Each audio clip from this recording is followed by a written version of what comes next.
اور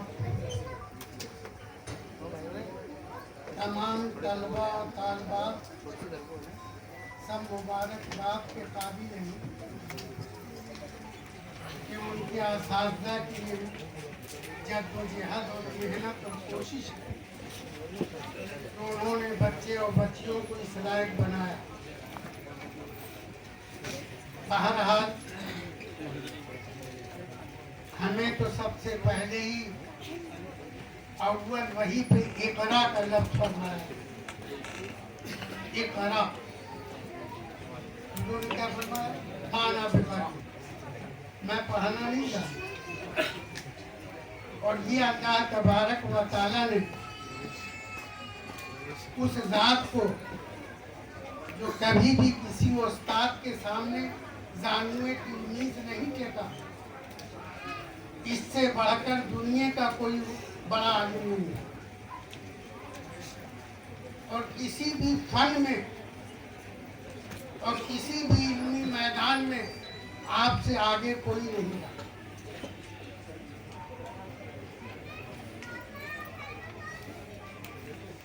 عبداللہ رضی اللہ تعالیٰ عنہ فرماتے ہیں کہ ایک بار مسئلہ آیا پانی کا، اس لیے کہ کھیتوں میں اوپر اور نیچے آگے پیچھے کا مسئلہ ہوتا ہے۔ ہر کوئی چاہتا ہے پہلے میرا پانی میرے جو ہے کھیت میں پہنچے یا باغ میں۔ آپ کے پاس معاملہ ہے، آپ نے فرمایا دیکھو جی، پانی کے قریب جس کا مسئلہ ہے وہاں سے پانی شروع ہوگا اور نیچے تک جائے گا۔ حضرت جابر بن عبداللہ انصاری رضی اللہ تعالیٰ عنہ فرماتے ہیں کہ میں نے آپس میں بات کی تو حضور تو کبھی ہوش سنبھالنے کے بعد جو ہے جنگلوں میں گاؤں میں رہے نہیں، تو آپ نے یہ کہ بتا دیا کہ اس طرح ہو۔ انہوں نے فرمایا تو حضور کو اللہ نے تمام علوم عطا فرمائے جی، تاکہ امت کسی بھی علم سے محروم نہ ہو۔ اور آج سب سے بڑی کمی یہی ہے کہ امت تمام علوم سے نابلد ہے، اور وحی کی سب سے پہلی وحی کی خلاف ورزی ہے۔ اس لیے ہر حالت میں بچوں کو تعلیم دو، ہر حالت میں، اور جب بچے پڑھیں گے تو ان کے آگے والے بھی پڑھیں گے۔ اس لیے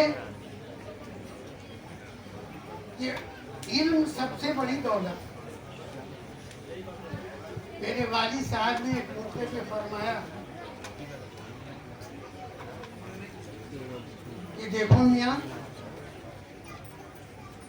جاہل کا مقدر جو ہوتا ہے نا وہ پتھر کے نیچے ہوتا ہے۔ کیا فرمایا؟ جاہل کا مقدر جو ہوتا ہے وہ پتھر کے نیچے ہوتا ہے، اور اہل علم کا مقدر جو ہے پتے کے نیچے ہوتا ہے۔ میں چھوٹا سا تھا، قاعدہ بغدادی احمد نامہ وغیرہ پڑھتا تھا۔ میں نے کیا مطلب، چلے دیکھو میاں، جو پتھر کے نیچے ہوگا نا تو ہو سکتا ہے کبھی زلزلہ ہو، طوفان ہو، آندھی ہو، تو ہو سکتا ہے وہ پتھر کھسک جائے، لیکن امید نہیں۔ اور جو پتے کے نیچے ہوتا ہے نا، ذرا سی ہوا چلے گی مقدر پھٹ گیا۔ تو پڑھے کا مقدر جو ہے پتے کے نیچے، اور جاہل کا مقدر پتھر کے نیچے۔ اس کی کوشش کرو کہ پتے کے نیچے رہو، پتھر کے نیچے علم حاصل کرو۔ اسی لیے حضور نے کیا فرمایا، کوئی تخصیص نہیں رکھی۔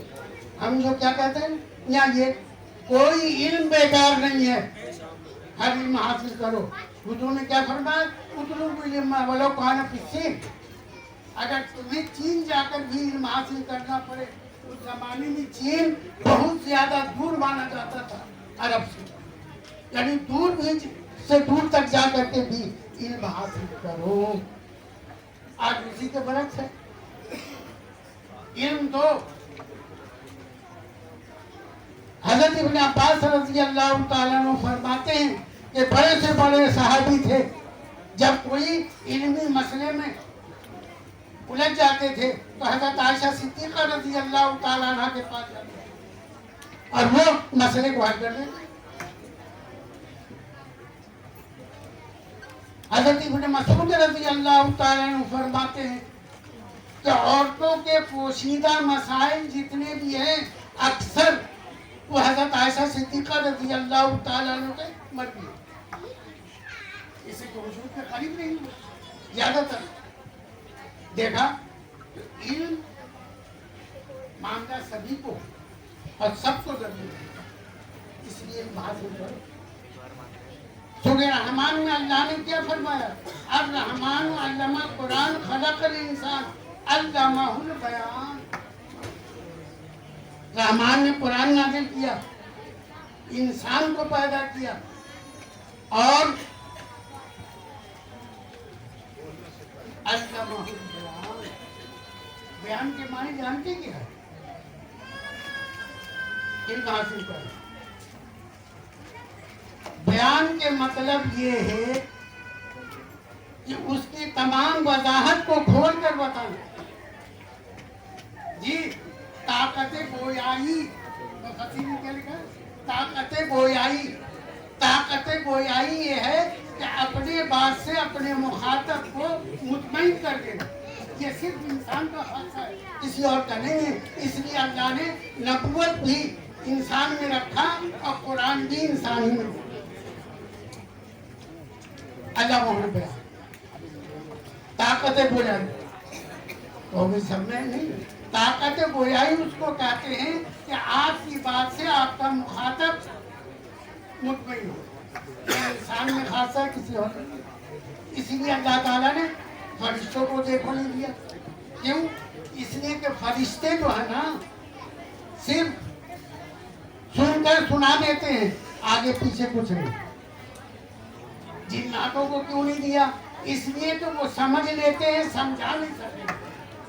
طاقت بیان گویائی انسان ہے، اس لیے انسان کو عطا فرمایا.